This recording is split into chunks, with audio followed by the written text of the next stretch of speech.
To have a conversation. My name is Andreas Peschke, and I'm the ambassador of Germany. And well, thank you very much, Siyabonga, for the dialogue and reaching out. There's one thing I would like to mention.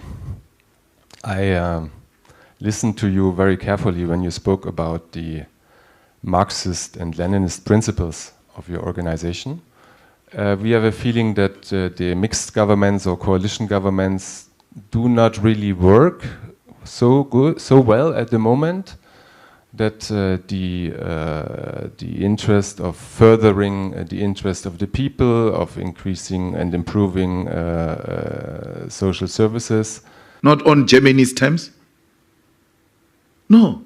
We have been giving Germany a lot of money here in South Africa for assembling cars. Not for building cars, for assembling cars. Why is Germany not building those cars here? And create jobs here? In South Africa, we have a problem of unemployment here.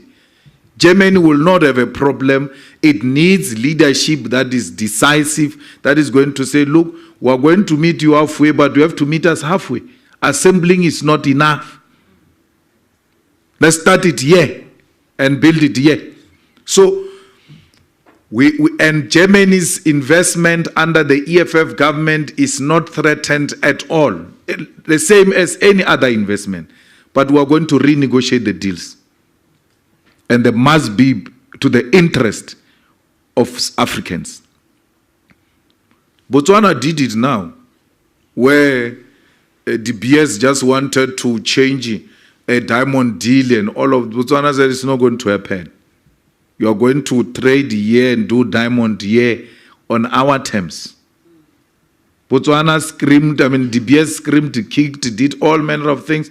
If this thing is not signed by when we leave, they said you can go. But yeah, we are going to sign the deal on our terms. DBS went back and signed. So that's leadership. Investors want to know what is your position on this matter, so that they can navigate around it and see if they can still make profit out of it. They are not interested in you or in anything. They are interested in politics. That's why they mine blood diamond. They know people are being killed there. This diamond comes from where people are being killed. They still take it.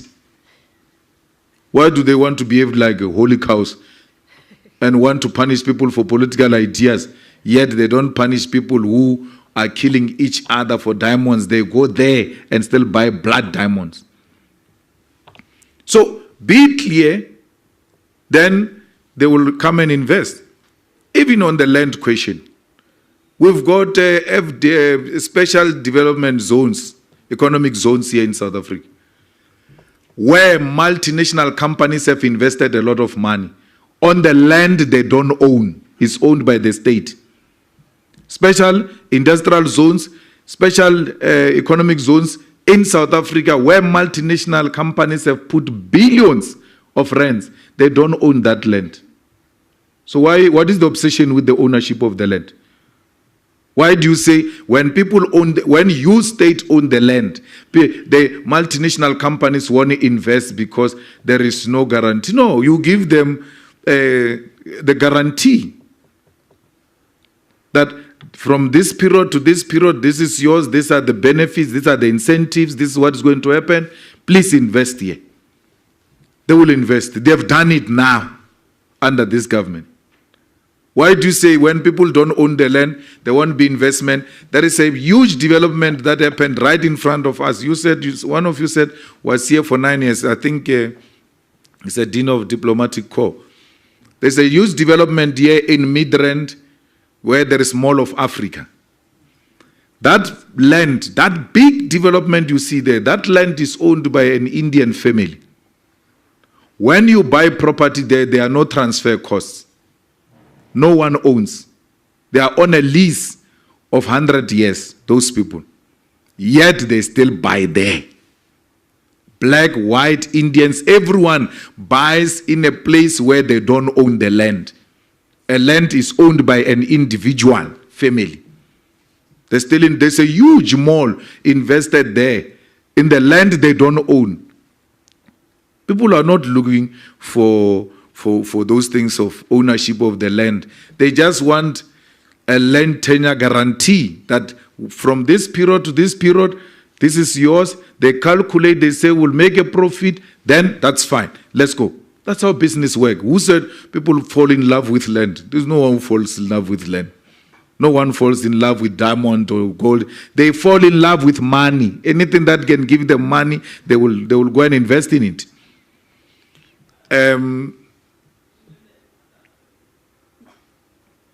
Socialism didn't work in Germany, and you are going to tell us how it failed. But go and also learn from China how socialism works, and it has succeeded in China. It doesn't mean if it has failed in Germany, it will fail everywhere else. We're not Germans, we're South Africans.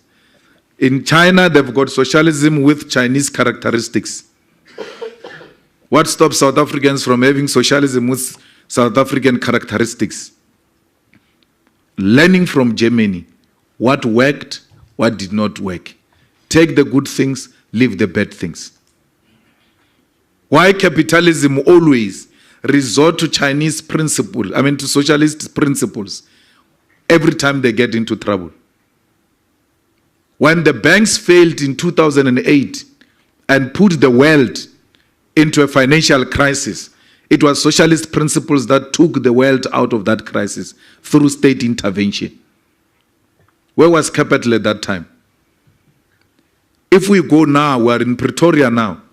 Let's go to commercial crimes or go to liquidation or high court and all of that. Every day without fail, there are private companies that are being liquidated there. Who said if it's capitalist owned or private owned, it's inherently successful? Who said that? So it's an ideological debate we can have. We know what happened in Eastern Germany. We know what happened in the Soviet Union. We know what's happening in China. We know what's happening in Cuba.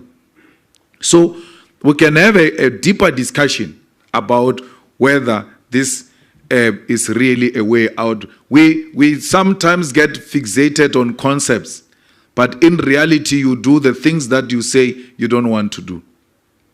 Every time capital gets into problems, the state must intervene. Every time. That's when you now see the importance of socialist principles. Coalitions in South Africa will work. This thing is a new thing to us. We don't know it. And we're learning on the job. We're learning on the job. So please be patient with us. We have succeeded so far. No municipality has actually completely collapsed to a point of having to be resuscitated by an upper government under coalition. So it's a new thing. We're learning on the job and we'll get it right.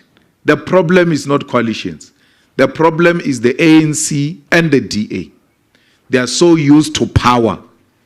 And when they now get out of power into a coalition, they still want to behave like they are in power. Coalition means power sharing. You must let go. Don't behave like you still have power when you don't have power. You must share.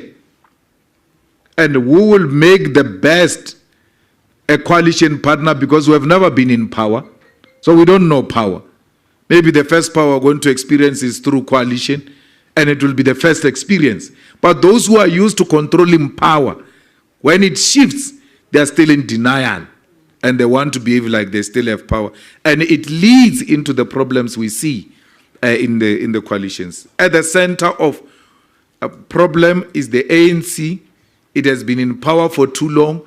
When it gets removed into a coalition, it is in denial. Same thing as the DA, that suffers from white supremacy.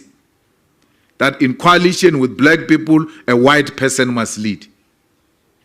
That white supremacist mentality is what causes problems for us in coalitions.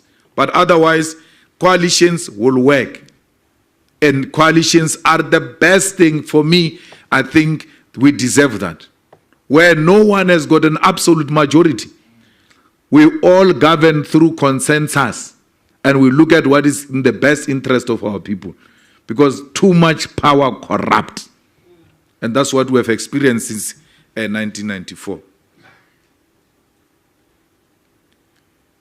The same thing with the European Union. Don't say, what are we going to ask from you? That's a big brother mentality. What are you going to ask from us?